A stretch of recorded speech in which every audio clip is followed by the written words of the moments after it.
Grace and peace. This is yours truly, Bishop Bowser, coming at you once again. So today I just want to share with you all that we did start our No Shots Fired season of peace, seasons of peace. And our theme for this summer is Summer Fun, Drop the Gun. And the season of peace duration will be from July 4th through August 10th. Now, let me just give you a few of the events that we're going to be having on July 14th at 5 p.m. or I think really from maybe like 6 o'clock to 7:30. On July 14th from 6 o'clock to 7:30, we're going to have a healing bonfire at Mission Bay, a healing bonfire. And so this is about, the theme is keep the fire burning, a flame for every name, right? Because we all lost someone to gun violence, right? And so it's a gathering to heal and remember and reignite hope for lives lost through gun violence. And then we're going to have event that's at Heart Revolutionary Church, domestic violence and mental health panel discussion. That'll be July 23rd at 6:30 p.m. Then on July 26th, we will have the Day of Remembrance at the San Ysidro Health Center, formerly Jacobs Center, July 26th, 5 p.m. to 8 p.m. And then on August 3rd, we're going to have a youth stage play on gun violence and healing. And the title is Janitor Down. That would be at the amphitheater, right? Westminster Presbyterian Church in Point Loma. And we'll get a flyer out and have all this information for you as we move along. And so also, I just wanted to briefly touch on, I wrote down a few tips, right, for everyone, whether it's parents or youth or event organizers, those that are, this is a summertime and a lot of things are happening, a lot of things are going on. And so I want everyone to be safe. I want you to make it through the summer with a refreshing mindset, with an attitude that says, hey, this was a great summer. I enjoyed myself. I was able to relax. I was able to kick with my friends, kick with family, and enjoy myself. It was violent free and so on, right? And trauma free and drama free. So in order to do that, there are some things you have to do when you have these events. So when I was looking at Chicago and Philadelphia, Minneapolis, and some of the other cities where they had these shootings, where a lot of people got shot over the July 4th weekend. That's why we always start our season of peace on July 4th, and we're going to end early this time, August the 10th. But we always start because that's when the summer starts kicking in. That's when violence starts kicking in. So we see it across the nation that violence is picking up and kicking in for the summertime. And so we always want to stay on top of it.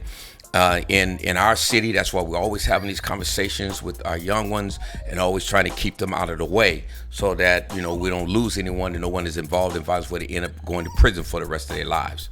But if you're going to have an event or have something going on, I want to give you some tips for parents, youth, and event organizers, and so the first thing I want to tell you is stay aware of your surroundings. You always got to pay attention to where you go. And even before you do that, one thing I want to tell you, you got to plan ahead. Of course, you got to stay aware of your surroundings, but you got to plan ahead, right? Discuss and plan your route in advance, and you might want to go to the place where the event is, look at everything, the exit, the entrance, look at how safe it is, the community that it's in, and whether it's safe for you to have an event there, right? And so you always want to do that. You want to designate entry and exit points to monitor attendance, who's coming in, who's leaving, and so on. You want to have security screening. Some of my events, especially when it's youth and it's going to be overnight or something like that, I have, not only do we pat them down and everything, but we also use not metal detectors, but wand searches. We use the wand to search for metal, right? And we pat them down and check for weapons and things like that. Sometimes you got to do that, right? So make sure you choose safe locations, right? Where it has a reputation for venues where it's always safe when they have events and they have parties and so on and so forth. Let the people know that there is clearly communicate communicated a zero tolerance policy for violence or weapons, right? No weapons. And so you got to keep the liquor out. You got to keep people who are known for having weapons. This is the issue I have.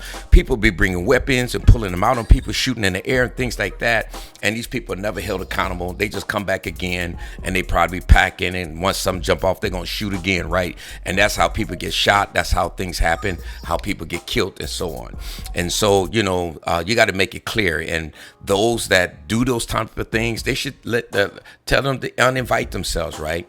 So you got to communicate your expectations regarding behavior and respect among the people that's going to be attending, and make it clear that violence and gang activity will not be tolerated. And work with law enforcement. A lot of people are afraid to work with law enforcement, but that's your free security. Work with law enforcement to enforce these things and to make sure. I don't care. I tell people, like, look, police gonna be around. They're gonna be checking for weapons and things like that. So, don't bring them. That might curtail it a little bit. Keep an eye on social media. Ensure they are designated areas for activities, like considering hiring local security, but also make sure law enforcement is there. Establish clear emergency response procedures. And so most shootings happen when it get dark, especially like after 9 p.m. So block parties and barbecues should be done during the day before 4 o'clock p.m. unless it's in a private area. It's a private event, and it's secure, right? So if something does happen, people get in arguments, things happen, intervene early to prevent escalation, right?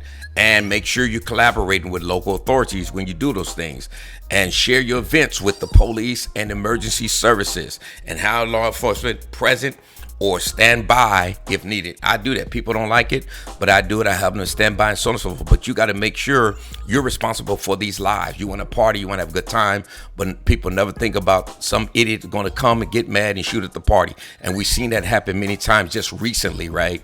And so to prevent those things, take some of these measures here. And if you want more information, I'll do another video on this, but just let me know. So make sure you like, get the algorithms going, and comment on this. God bless you and thank you.